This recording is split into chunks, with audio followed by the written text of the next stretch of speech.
now, so that's good. Some of mine that I'm getting to here now are kind of deep, but I think you'll appreciate this one. I don't know if it's on your list or not, but the debut Tremonti album. You know what, it should have been on my list, but I didn't put it on here. But yeah, what a great album that is. I actually like Creed. You know, people probably throwing things at the screen now, but I thought Creed actually had some good music. And of course, you know, Alter Bridge. You're the authority on Alter Bridge. But he is an amazing guitar player. Yeah. And a great singer as well. Yeah. This album, it kind of caught me off guard because it's definitely got some thrash elements. Yeah. Or speed metal, whatever you want to call it. It was like he was kind of restrained, I guess, in the other two bands. This was his way of breaking loose and showing what he could really do as a guitarist. And like I said, he's a great singer as well. I mean, over the years, Guns N' Roses, Alter Bridge have got heavier as well, probably through his influence, you know. But yeah, definitely some.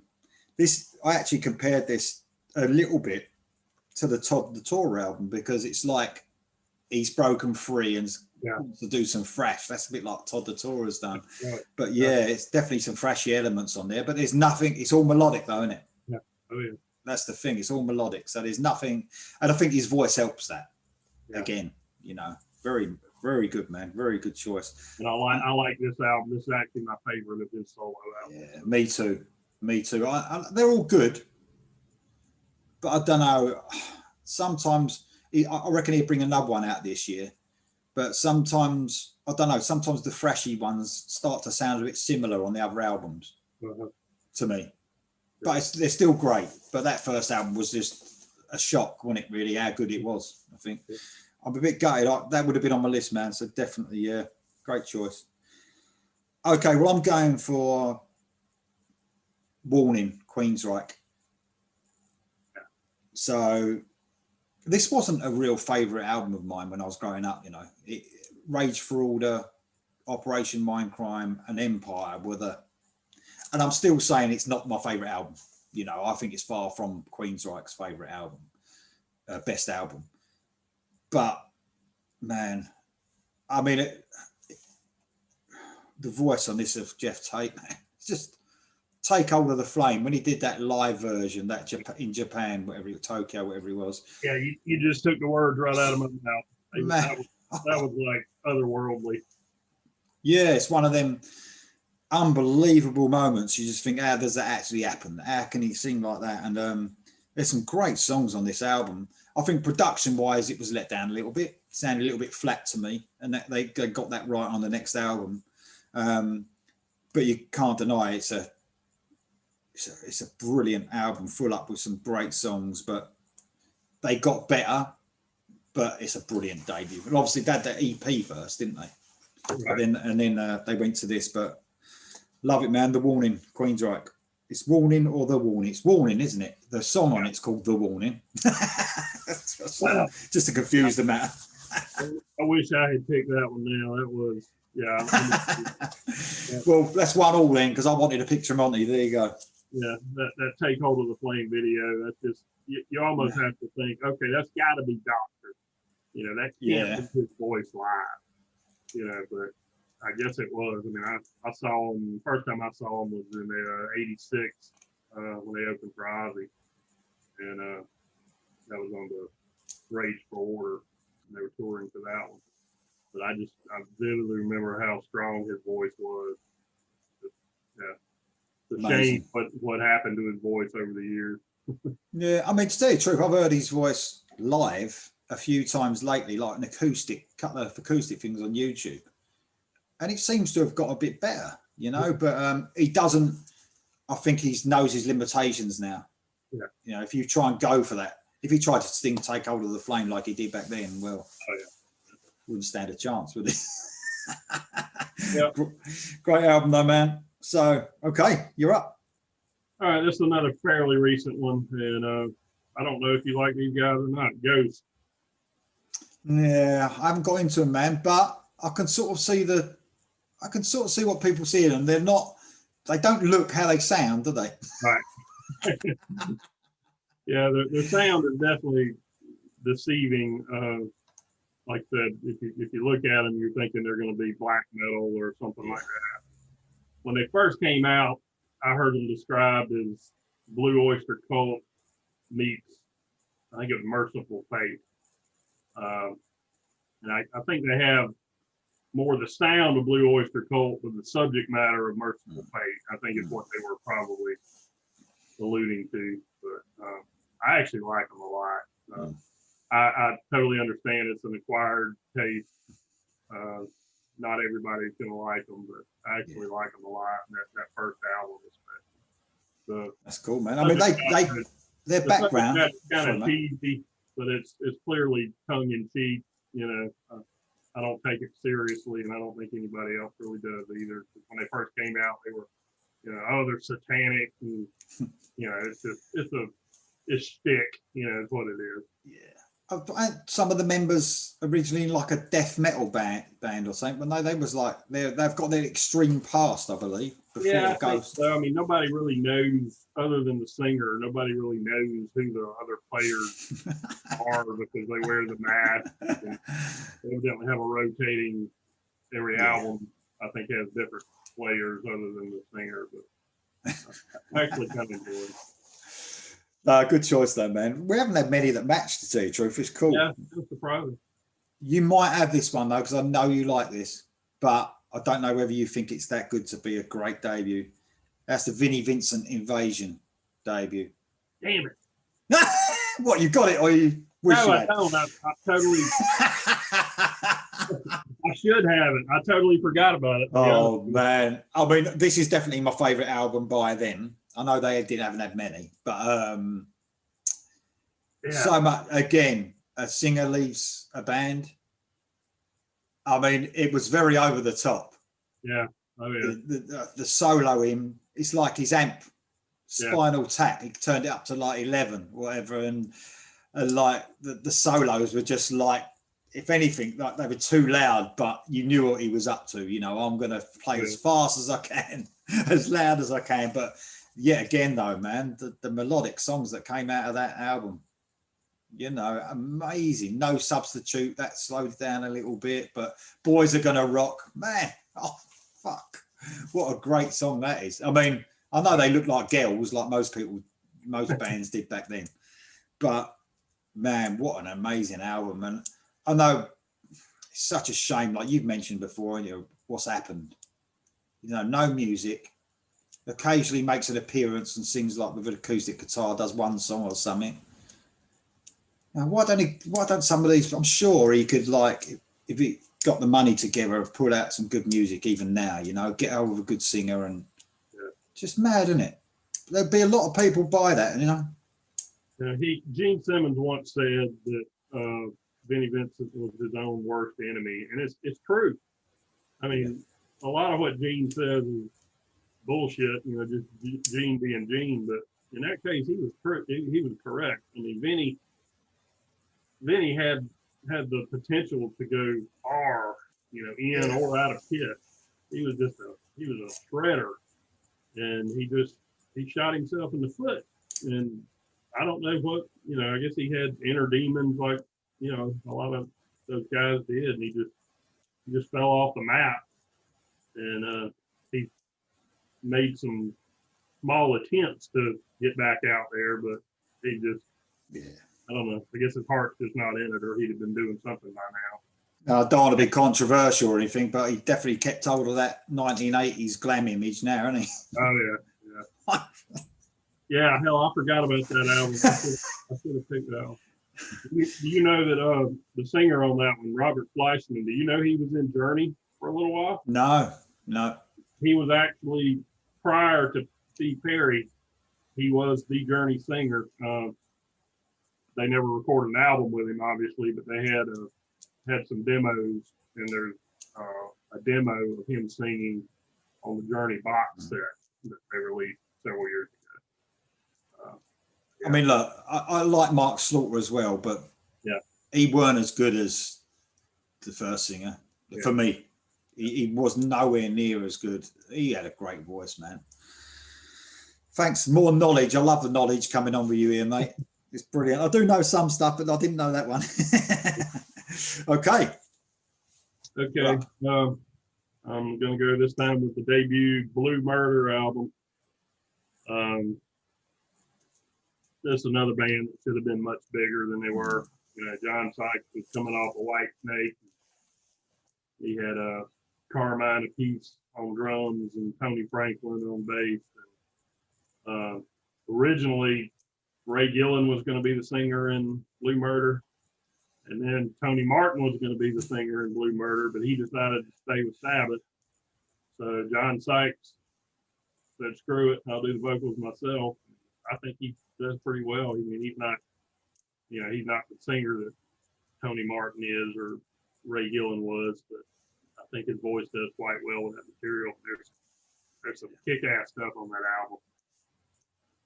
Yes. I wish they had stuck around longer. Thing is, I've said to you before, I know the bluesy stuff I'm not so much into, but you can't deny that album, man. It's really good. You chose a ballad off of that, didn't you, for one of our shows? Yeah. And I remembered because I got hold of that album on Spotify, and I remembered that song. But so I must have listened to it a lot when I was younger. But it's a great, and it's become a real cult classic, if you like, and a lot of people go on about that album. Yeah. Good choice, though, mate. Okay, my next one is, I don't think you're going to have this one. White Sister. No, definitely not. So, man, I love this. They only brought out 2 albums, which is such a shame. For me, they were one of the best bands in the 80s. And they brought a real class towards that music in the 80s. They did wear the old spandex and all that, but they didn't sound like they did. They had a real soulful class about them. Dennis Churchill Dries, who's the singer, man, what an amazing voice. And he's like a mix of, I'm trying to explain it. He's like a mixture of like Michael Sweet and Dave Meniketti. It's strange. He's got such a powerful voice. Went into obscurity again, sort of went off with another band afterwards called Tattoo Radio, never get into them as more bluesy. And now nothing. And everyone cries out for some White Sister material because they only had those 2 albums, which were both great, by the way. The next one for me was even better, Fashion by Passion. But the White Sister debut was fantastic. And a lot of people calling out, like I said, for him to do some more stuff. But I think 2 of the members passed away recently, or a few years ago. And he doesn't want to do anything because of that. So I've heard. You can understand. But bring something out, solo album or something. I don't know. But it's a bit of more of a obscure one by me, but I love it, man. Absolutely superb. White Sisters. I've heard you mention them several times. I did listen to I don't remember the name of it. Save Me Tonight, wasn't it? Save Me Tonight off of that second album. Yeah. They never made any kind of impact over here. I had heard of them, but until you start talking about them, I had not even heard the name in probably 20 years. I think at the time they were on the cusp because they were being used for movie soundtracks and all that, mainly horror films and stuff like that. And Fright Night was one of them. There was another horror film they used another track for, but so they was on the cusp. Well known in that sort of, but never quite made it. Shame. Okay then, mate. All right, I just mentioned Ray Gillen, so I'm going to go ahead and throw out the debut Badlands album. Again, like you were talking about, Jakey Lee had just gotten ousted from Ozzy's band, and Ray Gillen and Eric Singer had just left Sabbath, and this was a very bluesy hard rock album. But Jake shreds on anything he does. He's got a very distinctive sound. I've mentioned before he was my favorite Ozzy guitarist. Me too. Blasting the Randy Rhoads, disciples. And don't get me wrong, I love what Randy Rhoads did too, but Jake was was the guitarist when I really got into Ozzy solo stuff. Bark at the Moon was the album that really got me into Ozzy, and then I went back and got into the Randy stuff. Yeah, when they formed Badlands, I think they had, like you said, they kind of had something to prove, and a couple of, at least one fairly well-known song on this album, "Dreams in the Dark," that had a MTV video that got played pretty good bit. But they had another one that had so much potential, and they did 2 albums and then released another one after Ray unfortunately died. But, what an amazing singer, man! What an amazing singer! Was such a shame. Another way, gone way too soon. Yeah, definitely, mate. Okay, talking of bands splitting up and then good albums being made, Wicked Sensation, Lynch Mob. Oh, man. And this was something a bit different, wasn't it? I mean, it's probably a good way to go at that point because it was 1990. Yeah. And he rocked it up for sure, didn't he? More a rock and roll sort of album, heavy rock and roll, if you like, a bit sleazy, I'd say. But man, this was full of energy again. What a great album, man, from start to finish. Obviously, George Lynch is just amazing. And to hear, I think it was nice to hear him play something a bit different. Yeah. I know he went a bit weird and all, like later on, he was probably one of the artists mainly influenced by all the new metal grunge and all that crap. Right. But this was a pure rock and roll album, absolutely amazing. Brilliant vocalist as well. I'm not sure which one was the vocalist on this one. I know they changed it again on the second album. But whatever vocalists he used were always great, weren't they? Absolutely brilliant. But yeah. Did you have that one, Wicked Sensation, mate? No, I didn't. That's another one I didn't think of. I never got into them near as much as I did Dawkins. I was just so, when Dawkins split up, I was just so bummed out.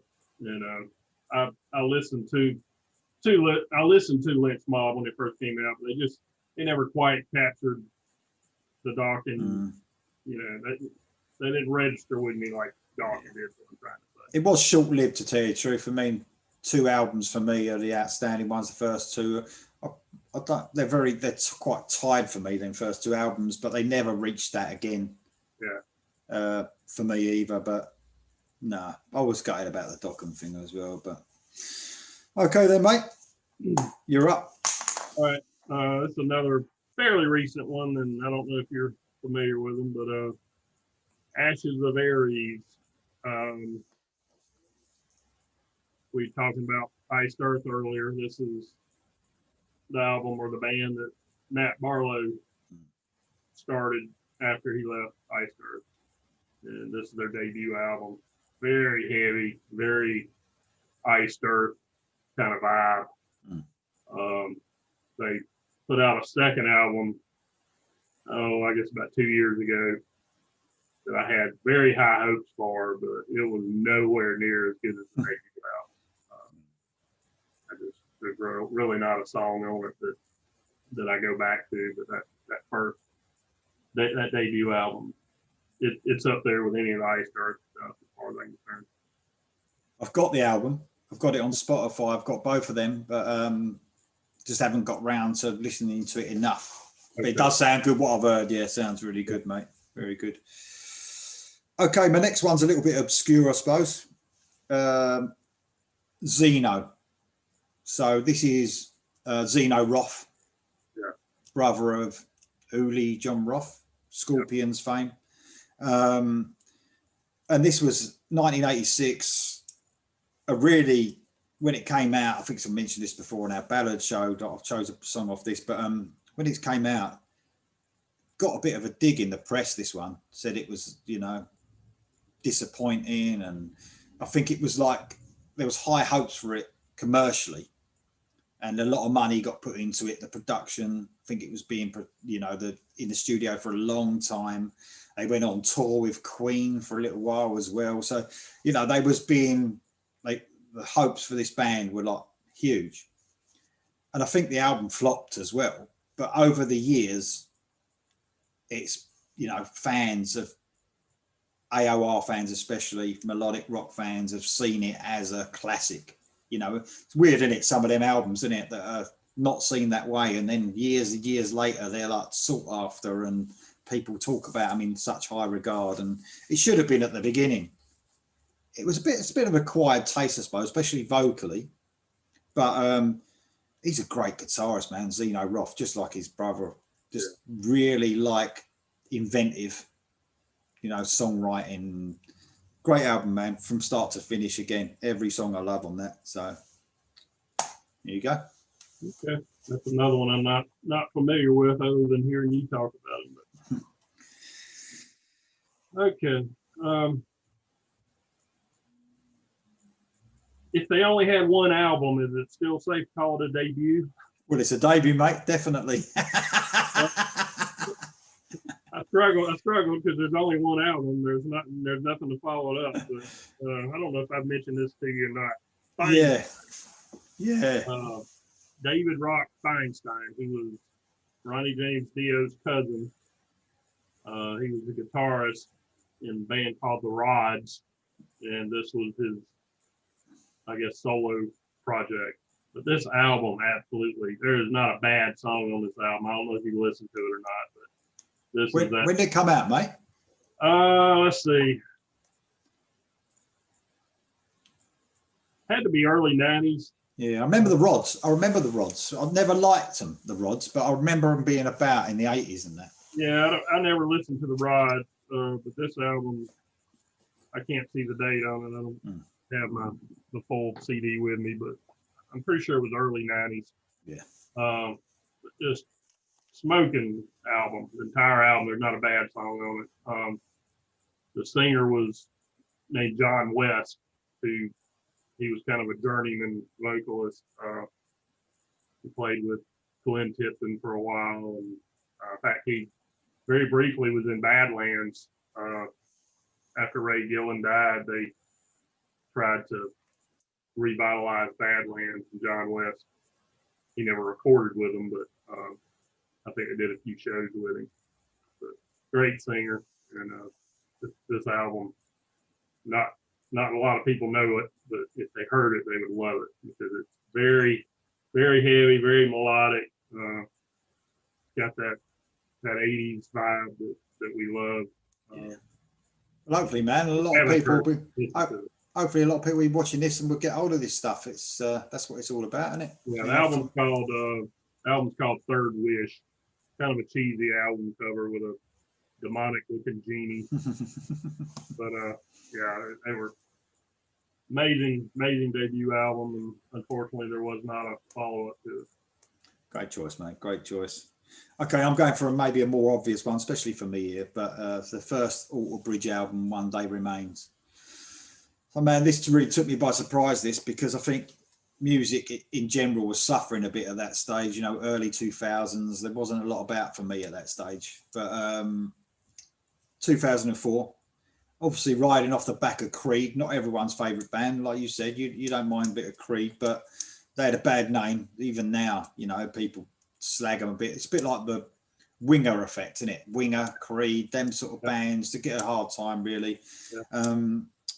But obviously the addition of Miles Kennedy was just like what it needed, I think. You know, what an amazing vocalist. And this album was probably the softest album they did. Definitely. It was probably the most melodic. And sometimes this becomes my favourite album of theirs as well. But with Alter Bridge, their first 4 albums for me were just perfect.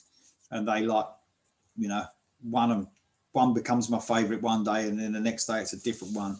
But this one was full up with like really cool like ballads mainly, you know, like near enough half of it was ballads, but just heavy ones, you know. And Miles Kennedy's soaring voice, man, it's just mental. Not as big in America as they should be.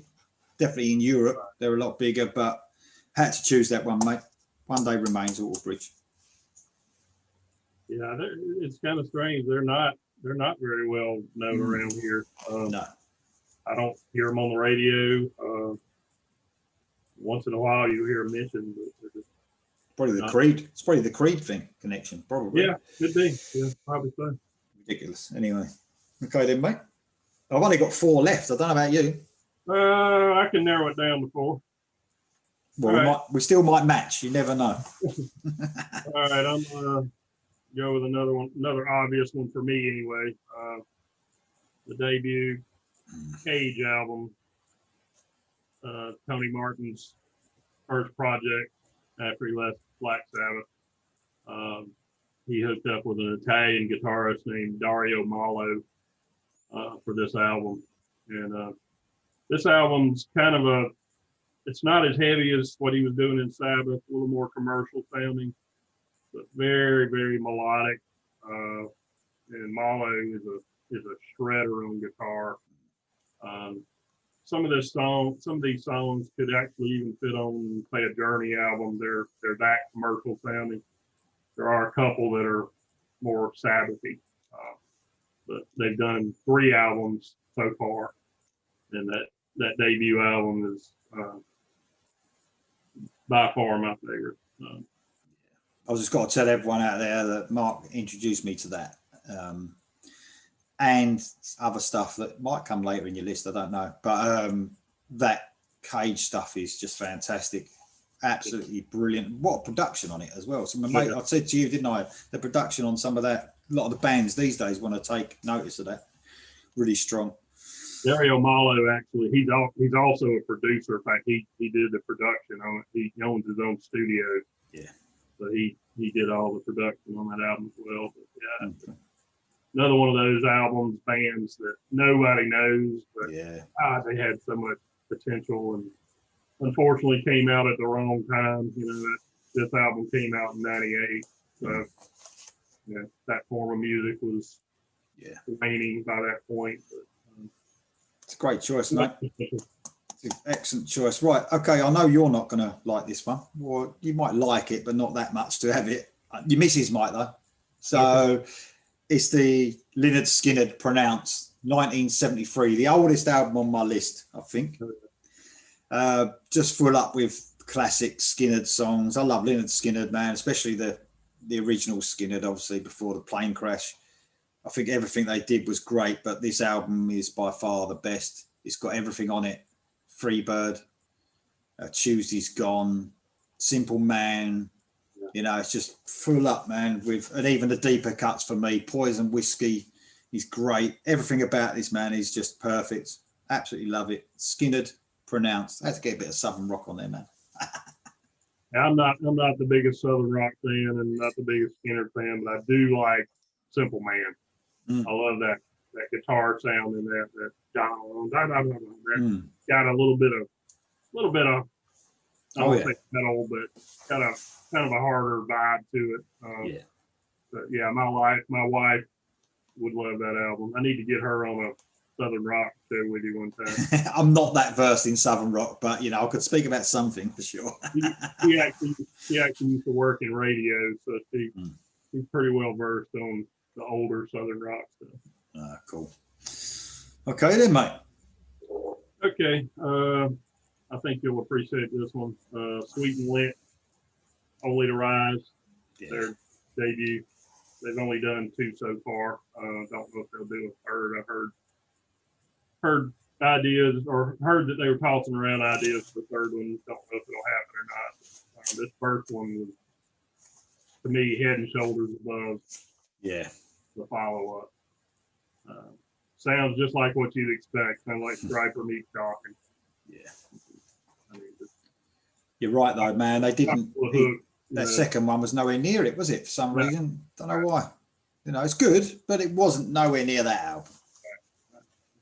That September song, man, I love that song. Oh yeah. I really wish they would have toured. There was some talk, about them doing a tour at some point, and I would love to see that happen. They could do. I'd love to hear Michael Sweet doing some Dawkins stuff. It'd be awesome to hear George Lynch interpret Striper stuff. If they threw some of that into the mix, that would be a tour to remember if they ever got around to doing it. Definitely, mate. That's a good one, mate. That's a good one. Okay, so Darren might agree with this. It's not obviously Whitney Houston, not but or Air Supply. But it's FM Indiscreet. So a band that me and Darren love, AOR band, British. For me, they didn't top this album, although they, came quite close. But this is weird because this came out in '86, and again, highly thought of. Given 10 out of 10s, 5 out of 5s in the mags and all that back then in the magazines. And they was like tipped to be the next big thing. I don't know what happened because a couple of albums later, they were sort of into obscurity near enough. Although, they got a fan base that wherever they play, they fill up. But obviously that depends on how big a venue you play. But, they deserve a lot more than what they've, had.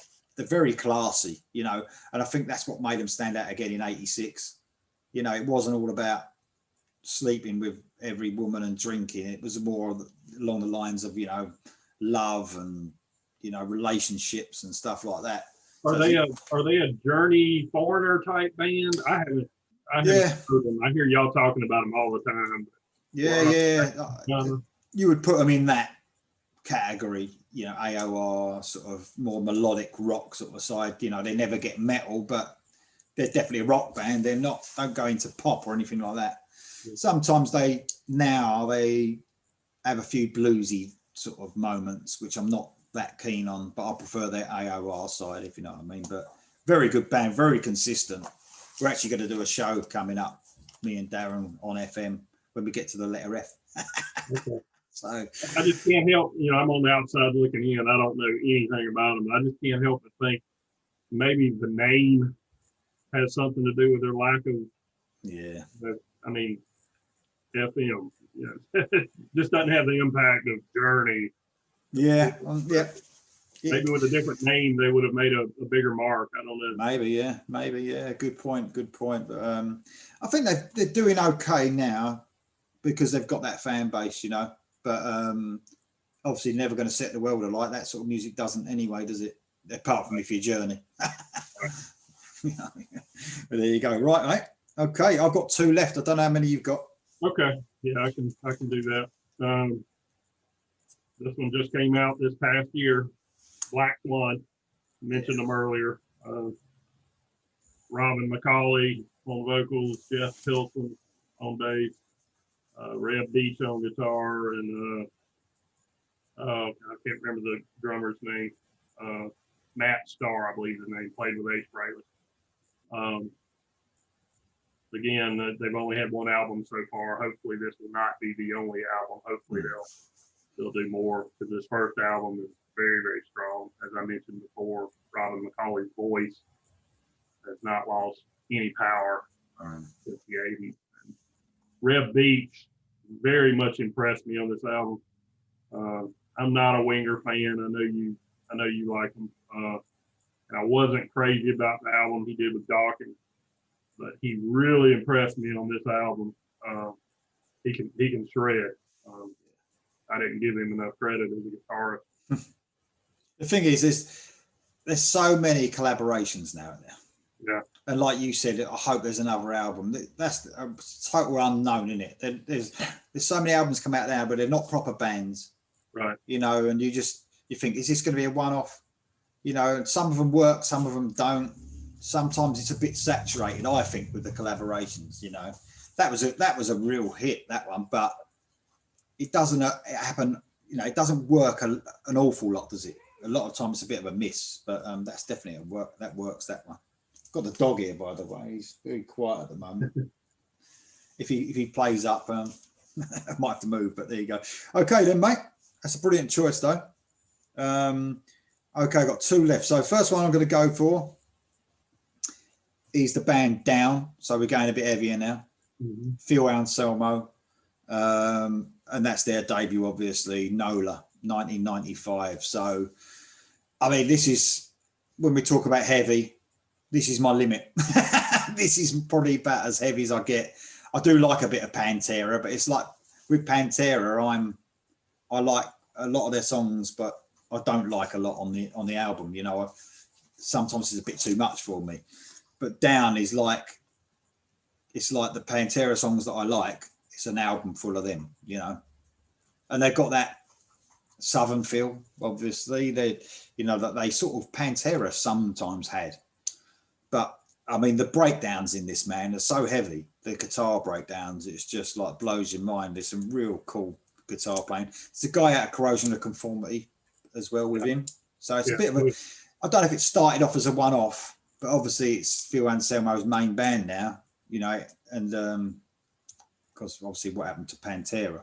But I love them, man. And, you know, they even brought out some EPs recently that were great. Well, not recently, a few years ago now, but that's a brilliant debut, man. And it's easily their best one they've done. Easily their best album, but I love it. Bit heavy though. For sure. Okay. Okay, so we got what, one left?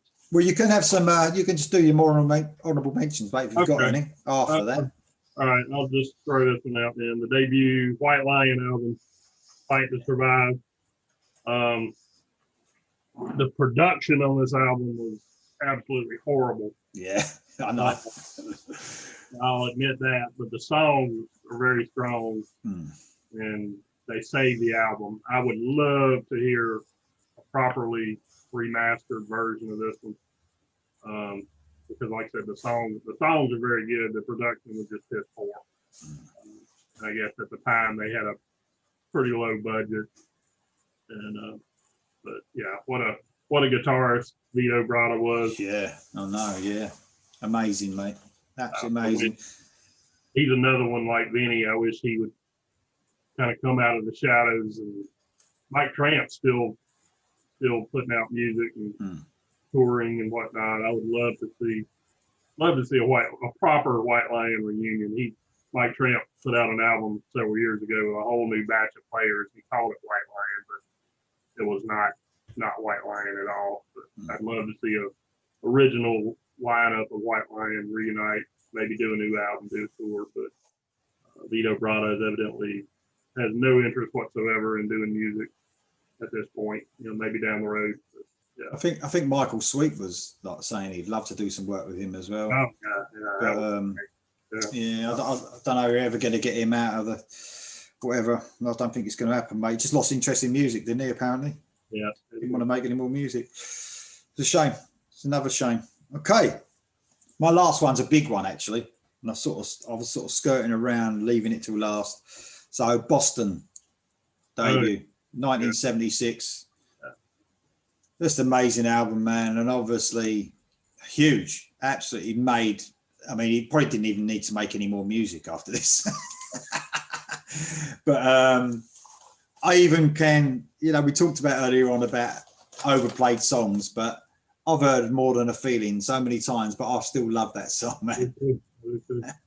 And obviously it's full up with hits, this album, you know, and I actually loved the next couple of albums as well. I thought they were great, but this one is known as obviously the classic, isn't it? You know, what a great album, ahead of its time as well, you know, the way it was made. What year did that one come out? 76. 76, okay. So when that came out, I would have been 7 years old. Every time I hear that song now, I feel like I'm 7 years old again. I vividly remember that song just constantly being played back in the day when that album came out. And it still gets a lot of airplay, but yeah, that's one that, like you say, you don't get tired of it. It still sounds fresh. Yeah, the production was just off the chain for that time period. Definitely. The only trouble is he got stuck in that time period, didn't he? Yeah. He just couldn't let it. And obviously the voice of Brad Delpman. Yeah. What an amazing voice. What a Another brilliant voice. Yeah, definitely, mate. That's my list done, mate. You're going to do some honorable mentions? I've just got a couple. The Firehouse debut. They were a little too late on the scene. If they had come out mid to 85 to about 88, they would have been huge. Yeah. They were a great band. They were just a little too late to the party. Grunge was coming on the scene when they first came out, and they just didn't get the chance they deserved. great band, and that album got several big hits. Yeah. And then another one, I don't know if you're familiar with Rough Cut. This has 2 albums on it, but their debut album was just called Rough Cut. The singer was Paul Sortino. Yeah. He did an album with Quiet Riot. He got a very bluesy voice. That's another one. I love that album. Yeah, man. What about I mean, I for some reason Rough Cut weren't. Not that I didn't get into them. I think it was one of them bands I didn't really get to hear that much. Yeah. But what about his performance on that Hearing Aid song, Stars? Oh yeah. Man, that note he reached on that, We All Want to Touch a Rainbow. Oh man, when you watch that video back, it was like the speakers were vibrating. It's like so much power in that part. Yeah. But on that alone, I should have just got into Rough Cut. Great singer. And then he recently did some stuff with King Cobra. And he's had several solo projects through the years and whatnot. Yeah. He's another one that should have been a bigger name than he was. Yeah. Okay, that's great, man. Is that all you got? It's enough, isn't it? Yeah, that's all I got. Oh, thanks, man. Thanks for joining me. I'd like to know what anyone else think we've missed anything, or obviously everyone's got their own opinion, haven't they? What they think is a great debut. But let us know in the comments and what you think of our lists. Be kind. Yeah, exactly. All right then, mate. I'll catch you soon, yeah? Yeah, man. Appreciate it. Cheers, mate.